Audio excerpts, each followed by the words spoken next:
गणपतये नमः प्रणमामि। साथियों, आप सबका हार्दिक स्वागत है हमारे YouTube चैनल ग्रहलोक में। मैं पंडित लोकेश पालीवाल आपके समक्ष उपस्थित हूँ। मकर राशि का साप्ताहिक फलादेश। जी हाँ, 6 अक्टूबर से 12 अक्टूबर तक का यह फलादेश है। इसको सुनकर आप किंचित परिवर्तन कर लाभांश की प्रतिशत को बढ़ा सकते हैं। तो क्या क्या है, हम सारी गणनाएं, सारी वार्तालाप, सारा ज्ञान कैसे बताते हैं, वो चंद्र गोचर से, चंद्र विचरण से बताते हैं। जैसा कि हम हर बार बताते ही हैं कि चंद्रमा इस सप्ताह में मीन राशि, मेष राशि, वृषभ राशि और मिथुन राशि में रहना है। तो इससे आपको क्या क्या फल इस सप्ताह में प्राप्त होगा। तो निश्चित तौर पर आपको अपनी छवि सुधारनी है, क्योंकि आपके कुछ कार्य ऐसे हैं निश्चित तौर पर जो आपका रुख, आपके विचार दूसरों के को मैच नहीं करते हैं। तो आप अपनी तालमेलताएं बढ़ाएं, अपने आप को विशेष राइट सही रखें, तो आपकी गुडविल इंक्रीज होगी, आपके कार्य अनायास ही अच्छे होंगे। सत्पथ पर चलेंगे, सत्पथ पर तो निश्चित तौर पर सफलता आगे मिलेगी। और यदि आपका पथ दूसरा रहा है तो निश्चित तौर पर परिणाम विपरीत ही रहेगा। फिर विशेष बात यह कि आप अपने छोटे से जो भी हैं, घर परिवार में छोटे, चाहे बहन हो, चाहे भाई हो, चाहे कुछ कोई भी हो, तो उनको आप अच्छे से रखेंगे।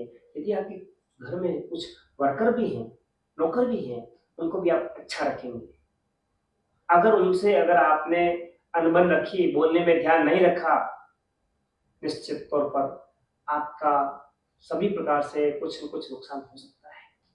शनि विशेष होते हैं, सेवादारों के अधिष्ठात्री होते हैं। अगर उनको अपन गड़बड़ रखते हैं तो निश्चित तौर पर हमारा शनि बिगड़ जाता है। तो इस चीज का आप विशेष ख्याल रखें। फिर नेक्स्ट जो है, बीच में इस सप्ताह में आपको कोई भी नया वाहन नहीं खरीदना है। वाहन खरीदने जा रहे हैं तो निश्चित तौर पर 2 दिन आप रुकें, उसके बाद ही लें। बाकी हो सकता है कि कालांतर में वो आपको दुख दे या पीड़ा दे, या इससे संबंध में या तो खर्चे इतने होंगे, बार बार गाड़ी खर्च मांगेगी, आप परेशान हो जाएंगे, या कहीं टच हो जाएगी, या फिर कहीं एक्सीडेंट हो जाएगा, कहीं कहीं कुछ न कुछ समस्या रहेगी। इस चीज से आप बचें, अच्छा रहेगा आपके लिए। फिर माता जी से कुतर्क ना करें, आप माता जी की इच्छाओं की पूर्ति करें, यह आपके लिए बेहद महत्वपूर्ण रहेगा। फिर बात करें आगे, तो आपको बच्चों के साथ, यदि आप गृहिणी हैं तो अपने बच्चों को अच्छे से रखेंगे, बच्चों को मोटिवेशन देंगे। बच्चों को डांटना फटकारना नहीं है, मारना नहीं है। उनकी क्या आवश्यकता है, उनसे पहले आपकी सोच होनी चाहिए कि इसको क्या रिक्वायरमेंट है। निश्चित तौर पर ये आपको विशेष बनाएंगे। अगर आपने ऐसा सोचा और किया तो बच्चों के मन में, दिलो दिमाग में आपकी विशेष छवि का निर्माण होगा, अंकित होगा।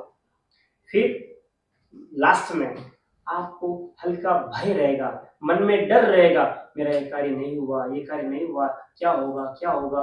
तो ये आपको भय रह सकता है, तो इसको दूर भी किया जा सकता है, दूर किया जा सकता है। सामान्य घरेलू उपचार से भी आप इसको दूर कर सकते हैं। हम लास्ट में रेमेडी बताएंगे, उसमें जरूर आपको इससे अवगत करवाएंगे। फिर विशेष बात, इस सप्ताह में 3 बात हो रही है। एक तो शरद पूर्णिमा आ रही है। शरद पूर्णिमा जो कि आप जानते हैं साल में एक ही बार आती है, और चंद्रमा की किरणों में बड़ा विशेष अमृत जो है वो बिखेरते हैं। तो वो कब बिखेरते हैं ये हम नहीं कह सकते, लेकिन रात में जरूर बिखेरते हैं। तो या तो रात भर आप बैठे, या हमारे जो बुजुर्ग रहे हैं वो क्या करते थे, ठाकुर जी को रखते थे, प्रसाद रखते थे। प्रसाद में 3-4 प्रकार के रखते थे, चपड़ा भी रखते थे, खीर भी रखते थे, ककड़ी भी रखते थे। तो आप भी रखें, और रात भर वो रहेगी तो उसमें वो अमृत तुल्य आएगा। उसको आप नेक्स्ट डे पान करेंगे, आप में पॉजिटिव एनर्जी का संचार होगा और आप लाभान्वित रहेंगे। फिर इसी सप्ताह में बुध 6 तारीख को उदय हो रहे हैं। जो अस्त चल रहे थे तो उदय हो रहे हैं, उदय होने पे विशेष फल प्राप्त होते हैं। फिर शुक्र अपना राशि परिवर्तन कर रहे हैं 9 अक्टूबर को। जो है शुक्र सिंह राशि से कन्या राशि में जा रहे हैं। हालांकि वो अष्टम, आपकी राशि से गणना अष्टम में थे, अब नवम गणना हो जाएगी। नवम गणना अष्टम से ज्यादा अच्छी है, लेकिन वहां पर भी ये नीच के, तो नीच के जो होते हैं ग्रह वो विशेष फल नहीं देते हैं, कुफल ज्यादा देते हैं। इसके उपचार करना आवश्यक हो जाता है। तो इसके लिए हम लास्ट में आपको बताएंगे क्या करना चाहिए। अब विशेष बात बताते हैं, इस सप्ताह में कौन कौन सा दिन आपके लिए बेस्ट बना हुआ है। तो निश्चित तौर पर 10 और 11 अक्टूबर आपके लिए बेस्ट है। कुछ भी करें निश्चित तौर पर आपको सफलता प्राप्त रहेगी। फिर बात करें कौन सा कलर आपके लिए अच्छा रहेगा, तो लाइट ग्रे कलर या लाइट ब्लैक कलर या सिल्वर या लाइट कलर कोई से भी आपको बहुत अच्छे रहेंगे। ये लग्न पर दृष्टि इन सबों का समावेश करते हैं, तो ये कलर्स आते हैं। फिर बात करें कि कौन सा दिन आपको जो है विशेष ध्यान रखना है, तो 8 और 9 अक्टूबर को विशेष ध्यान रखना है, कोई नूतन कार्य ना करें तो अच्छा रहेगा। फिर और विशेष बात करें जो उल्लिखित बिंदु हैं इनके ऊपर बात करेंगे हम।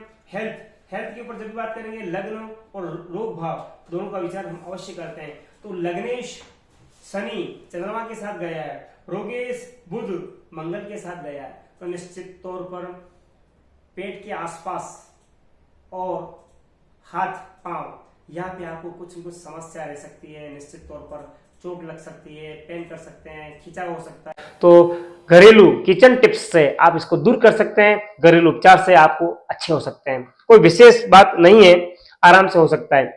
फिर लव की बात करें, लव के अधिपति विनस शुक्र हैं जो कि अष्टम में चल रहे थे, इसी सप्ताह में गोचर में भाग्यस्थान पे आ जाएंगे, नीच के हो जाएंगे, तो निश्चित तौर पर यथावत बने रहे तो अच्छा रहेगा, बाकी विशेष नहीं है।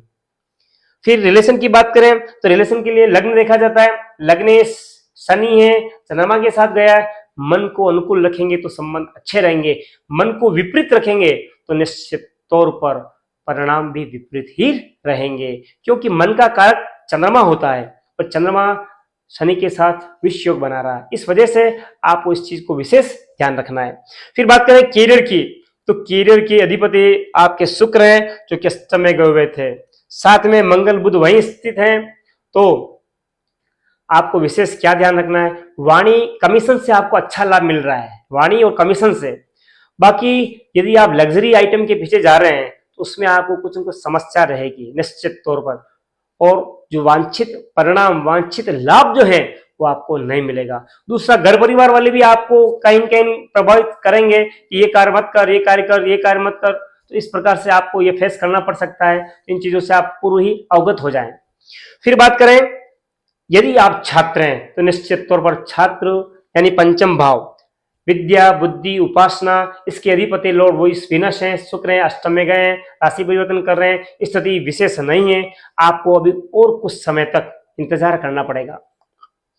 फिर बात करें मैरिज की, मैरिज विवाह की, यदि आप युवा हैं और तो विवाह के योग अभी आपकी कुंडली में न्यूनतम है, अति न्यूनतम है, विशेष प्रयासों के बाद ही आपका संबंध तय हो सकता है, आप ये बात ध्यान रखिएगा। फिर बात करें ऐसे क्या उपाय करें जिससे हमारा सब प्रकार से कल्याण हो, सब प्रकार से कल्याण हो, तो आपको 3 कार्य बताते हैं, तीनों ही बिल्कुल रामबाण है। एक तो भगवान गणेश जी की आराधना करनी है और साथ में बालाजी की भी करनी है, ये 2 आराधनाएं आपको अवश्य करनी है। दूसरा, आपको गाय को रोटी गुड़ चने की दाल बाजरा घी शक्कर रख कर देनी है, निश्चित तौर पर सारे ग्रह आपके लिए अनुकूल बन जाएंगे। तीसरी बात, चींटियों को कीड़ी नगरा डालना है। अगर ये कार्य करते हैं तो निश्चित तौर पर आप जो सोचेंगे वो ही होगा और आप लाभान्वित रहेंगे। अगर मेरी बातें आपको अच्छी लगी हो, मित्रों से परिवारजन से शेयर करें, लाइक करें, चैनल को सब्सक्राइब करें और नीचे कमेंट बॉक्स में ओम गं गणपतये नमः अवश्य लिखें। धन्यवाद।